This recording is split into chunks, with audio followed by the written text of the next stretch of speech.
90च्या दशकातील ती एक साधी पण सुंदर पहाट आठवते. स्वयंपाकघरातून येणारा फोडणीचा वास, वाड्याच्या अंगणातलं ते तुळशी वृंदावन आणि रेडिओवर लागलेला प्रल्हाद शिंदेंचा तो खणखणीत आवाज. जीवनाचे सार घ्यावे जाणून सत्वर.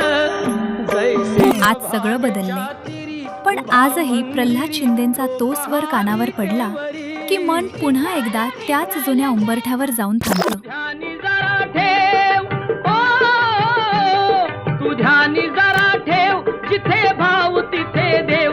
चल चाळीतील सत्यनारायणाची पूजा असो वा घरचा सण, ऐका सत्यनारायणाची कथा लावल्याशिवाय आजही ती पूजा पूर्ण झाल्यासारखी वाटतच नाही. तुमचं बालपणही अशाच गाण्यांनी सजलं होतं का?